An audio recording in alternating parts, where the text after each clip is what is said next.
అందరికీ నమస్కారం, good evening. ఈరోజు ఈ వీడియో ద్వారా మీ ముందుకి రావడానికి కారణం ఏంటంటే, ఉప్పల్లో ఒక ప్రధాన సమస్య ఒక మధ్యతరగతి కుటుంబీకుల్ని పీడిస్తా ఉంది. అదేందో మీకు ఒక క్లిప్పింగ్ ద్వారా మీకు చూపిస్తా. ఒకసారి చూడండి క్లిప్పింగ్.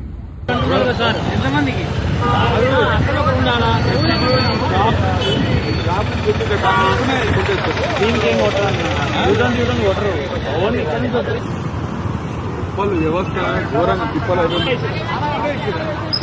ట్రాఫిక్ అయితే 5395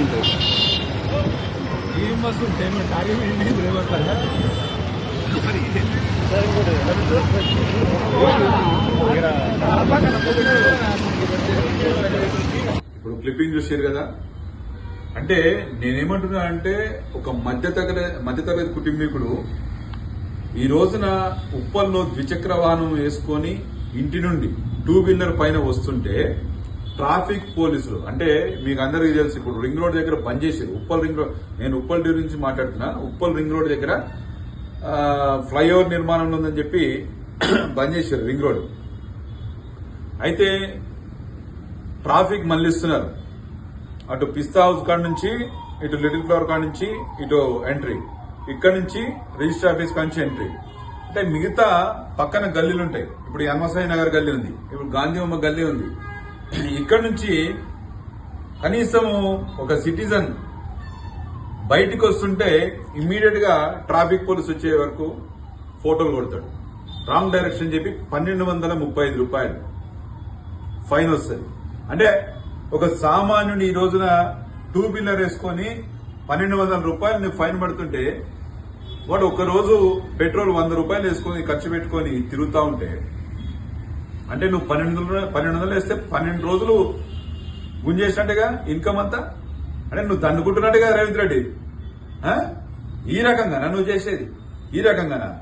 ఎక్కడ చూసినా ఉప్పల్లో రోడ్లన్నీ అస్తవ్యస్తం, సీసీ రోడ్లు అస్తవ్యస్తమే, ఎప్పుడు రిపేర్లే.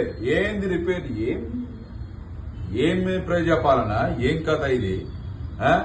ఒకసారి మీరు ఉప్పల్కి వచ్చి చూడండి, మొత్తం మీకే తెలుస్తుంది. సామాన్యుడు బతకలేకపోతుంది ఇక్కడ. అరే, ఒక ఎంప్లాయీ, ప్రైవేట్ ఎంప్లాయీ ఈ రోజున ఒక 10-15 వేల రూపాయలు జీతం తెచ్చుకుంటే దాంట్లో నీకు బకాయిల కిందే కట్టాల్సి వస్తుంది. ట్రాఫిక్ పోలీసుకి 5-6 వేల రూపాయలు. బతకదంటవా చెప్పు?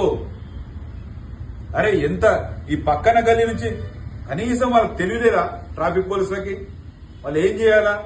ఇప్పుడు కానిస్టేబుల్ లెవెల్లో వాళ్ళ టార్గెట్ ఇస్తున్నారు. ఆ టార్గెట్ ప్రకారం వాళ్ళు ముందుకెళ్తున్నారు. కనీసం నేను చెప్తున్నాను, ఎస్ఐలకి, సిఐలకి, ఏసీపీలకి, డీసీపీ, ట్రాఫిక్ డీసీపీలకి మీరు ఒకసారి ఇన్స్పెక్షన్ చేయండి. ఇన్స్పెక్షన్ చేసి ఏ గల్లీ నుంచి ఎక్కడ మనం యూటర్న్ చేస్తే బాగుంటది, యూటర్న్ ఫ్రీ వదిలిపెడితే బాగుంటది అనేది మీరు ఒకసారి ఆలోచించాలా? అరే, ఏ గల్లీ చూసినా ఇప్పుడు సీసీ రోడ్లు పలగొట్టేసి డ్రైనేజ్ వ్యవస్థ అని చెప్పి ఎప్పుడు రిపేర్. అంటే మా డివిజన్ వ్యవస్థ పెట్టింది. ఏం చేస్తాం? మా కర్మ ఏంటంటే, ఎప్పుడు చూసినా ఏ సీసీ రోడ్ చూసినా పగులుతుంది, లేదా రిపేర్లు ఏదో ఒకటి అయితే ఉంటుంది. మరి నిత్య కళ్యాణం పచ్చదోరణం మాది. సరే, పక్కన పెడితే ట్రాఫిక్ సమస్య కనుక మీరు ఇమీడియట్ గా యాక్షన్ తీసుకోకపోతే, మా భారతీయ జనతా పార్టీ తరఫున మేము ఖచ్చితంగా ప్రజలకు అండగా ఉంటాం. ఈ ట్రాఫిక్ ఏసీపీ, డీసీపీ యొక్క ఆఫీసును ముట్టడిస్తామని చెప్పి వీడియో ద్వారా నేను హెచ్చరిస్తున్నాను. ధన్యవాదాలు. జై హింద్, జై తెలంగాణ, భారత్ మాతాకి.